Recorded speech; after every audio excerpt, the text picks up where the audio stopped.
జై శ్రీరామ్. ఇదిగోండి కాశీ విశ్వనాథుడికి ఈ విధంగా ఉమ్మెత్తకాయ, జిల్లేడు పూలు, గులాబ్ పూలు, బిల్వదళాలు ఇలా అన్నీ కూడా ఒక చిన్న పళ్ళెల్లో పెట్టి ఇస్తారు. ఇది విశ్వనాథుడి ఆలయానికి వెళ్ళేటటువంటి దారి. ఇది ప్రధానమైనటువంటి దారి. ఈ విధంగా భక్తుల్ని తీసుకెళ్తూ ఉంటారు బ్యాటరీ దాంట్లో. ఇదిగోండి మీకు ఈరోజు 33 కోట్ల మంది దేవతలకి ఈ యొక్క పూల మార్కెట్ నుండే పుష్పాలు తీసుకెళ్తారు. అటువంటి మహామహిమాన్వితమైన పూల మార్కెట్ని మీకు చూపిస్తున్నాను. కాశీలో ఉన్నటువంటి 33 కోట్ల మంది దేవతలకు కూడా ఈ మార్కెట్ నుంచే, ఈ పూల మార్కెట్ నుంచే పుష్పాలు తీసుకెళ్ళి పూజిస్తారు. అదిగోండి తామర పూలు. తామర పూలని ఈ విధంగా చక్కగా మాలలాగా అల్లుతారు. అది కేవలం 50 రూపాయలు మాత్రమే. ఆ మాల మహిమ అనంతం. ఆ మాలను తీసుకుని వెళ్ళి విశ్వనాథుడికి సమర్పిస్తే అక్షయ ఫలితాలు కలుగుతాయి.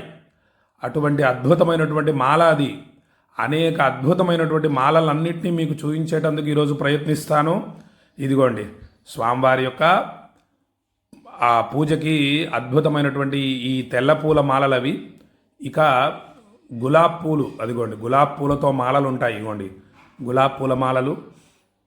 ఇక చూడండి అదిగో తులసి, చక్కని తులసి లభిస్తుంది. తులసితో మాలలు అల్లుతారు. తులసి మాలని బిందుమాధవుడికి సమర్పించడం చేత అష్టైశ్వర్య ప్రాప్తి కలుగుతుంది. ఇదిగోండి గరికను తీసుకొని వెళ్ళి ఢుండి గణపతికి పూజ చేస్తే విశేష ఫలితాలు కలుగుతాయి. అదిగోండి బిల్వదళాలు, చక్కని లేత బిల్వదళాలు లభిస్తాయి. తులసి దళాలతో పూజించడం విశేష ఫలప్రదం విష్ణుమూర్తిని. ఇక శివయ్యని బిల్వదళాలతో పూజించడం విశేషం. ఇదిగోండి ఈ విధంగా తామర పూలు మనకు లభిస్తాయి ఈ మార్కెట్లో, పూల మార్కెట్లో. విశ్వనాథుడి ఆలయ సమీపంలోనే ఉంటుంది. మీకు విశ్వనాథుడి ఆలయం కూడా చూపిస్తాను. ఇదిగోండి బిల్వదళాలు అన్నీ కూడా. ఒక్కసారి మార్కెట్ చూడండి. ఆ యొక్క మహామహిమాన్వితమైన పూల మార్కెట్ ఇదే. చిన్న ప్రాంతంలోనే ఉంటుంది. హరహర మహాదేవ, హరహర మహాదేవ. ఈ చిన్న ప్రదేశంలో 33 కోట్ల మంది దేవతలకు పుష్పాలు వెళుతున్నాయి ఇక్కడి నుండి. అదిగోండి జిల్లేడు పూలతో మాలలు, తెల్ల జిల్లేడు మాలలు ఉంటాయి. అద్భుతంగా ఉంటాయి. ఇదంతా గోండి తులసి అంతా కూడా ఒకవైపు పెట్టుకొని అమ్ముతూ ఉంటారు. ఇదిగోండి బంతిపూల మాలలు. ఈ బంతిపూల మాలల్ని మొత్తం 33 కోట్ల మంది దేవతలకు కూడా పూజిస్తారు వేసి. హర హర. అదిగోండి ఎంత అద్భుతంగా ఉన్నాయి చూడండి బంతిపూల మాలలు ఎన్నున్నాయో చూడండి.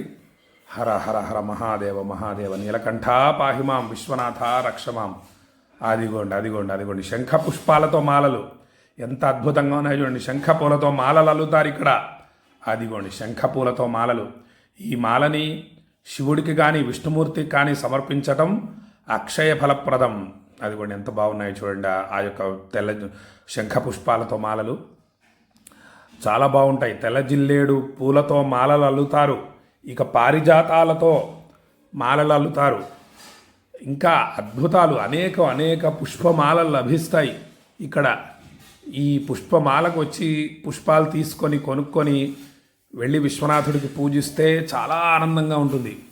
అదిగోండి మొత్తం కూడా 100 రూపాయలు 150 ఉంటుంది. మొత్తం కూడా ఇస్తారనమాట. అలా ఉంటుంది. అదిగోండి గులాబ్ పూలు. హరహర మహాదేవ, హరహర మహాదేవ, హరహర మహాదేవ, హరహ. అదిగోండి శంఖ పూలతో మాలలు చాలా విశేషం. శంఖ పుష్పాలతో శివుణ్ణి ఆరాధించటం చాలా మంచిది. ఈ విధంగా ఉంటుంది పూల మార్కెట్. అదిగోండి గులాబ్ పూలు. హరహర మహాదేవ, విశ్వనాథ విశ్వనాథ విశ్వనాథ విశ్వనాథ విశ్వనాథ విశ్వనాథ. విశాలాక్షి అమ్మవారికి, అన్నపూర్ణాదేవికి, కాలభైరవ స్వామికి అందరికీ ఇక్కడి నుంచే వెళ్తాయి. ఈ పూల మార్కెట్ నుంచే పూలు కొనుక్కొని వెళ్ళి అన్ని దేవతలకు కూడా పూజలు చేస్తారు. హరహర విశ్వనాథాయ నమః. ఈ పూల మార్కెట్ని దర్శించటం అక్షయ ఫలప్రదం. అందుకే మీకు ఈ వీడియో తీసి పంపిస్తున్నాను.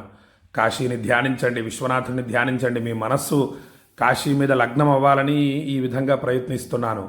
విశ్వనాథాయ నమః. అదిగోండి ఎంత చక్కగా మాలని అల్లుతున్నారు చూడండి, కడుతున్నారో.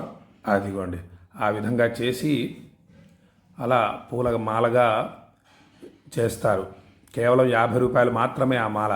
ఇప్పుడు మీకు విశ్వనాథుడి ఆలయాన్ని చూపిస్తాను. హర హర మహాదేవ, హర హర మహాదేవ, హర హర మహాదేవ, హరోం హర హర, శంభో శంకర, శంభో శంకర, శంభో శంకర. ఆ యొక్క టెంపుల్ ఆఫీస్ ఉంటుంది ఇక్కడే, ఆ పూల మార్కెట్ పక్కనే.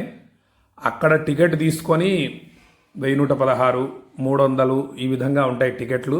తీసుకొని ఇటు గేట్ నెంబర్ 4 వైపు రావాలి. పూల మార్కెట్లో పూలు తీసుకొని ఇటు గేట్ నెంబర్ 4కి వచ్చి విశ్వనాథుడిని సేవించాలి. ఇదిగోండి, ఇదే గేట్ నెంబర్ 4. హర హర మహాదేవ. ఒక రకంగా ఇదే పెద్ద ద్వారము అని చెప్పవచ్చు, ప్రధాన ద్వారం అని కూడా అనొచ్చేమో. కానీ గేట్ నెంబర్ 1 ప్రధాన ద్వారం. ఎందుకంటే మన ఢుండి గణపతి ఉన్నాడు, అన్నపూర్ణమ్మ తల్లి కూడా అక్కడే గేట్ నెంబర్ 1 దగ్గర ఉంటారు. ఇది గేట్ నెంబర్ 4. హర, ఇగోండి పెద్దగా ఉంటుంది, చక్కగా విశేషంగా ఉంటుంది, ప్రకాశిస్తూ ఉంటుంది. ఈ మధ్య నూతనంగా నిర్మించారు ఈ యొక్క మొత్తం 4 గేట్లను కూడా, క్యారిడోర్ని. ఈ విధంగా ప్రకాశిస్తూ ఉంటుంది కాశీ. ఇది గేట్ నెంబర్ 4. హర హర మహాదేవ. అదిగోండి త్రిశూలం, మన యొక్క సమస్త పాపరాశిని భస్మం చేసేటటువంటి త్రిశూలం అది. ఇది గేట్ నెంబర్ 4 ద్వారం ఇది.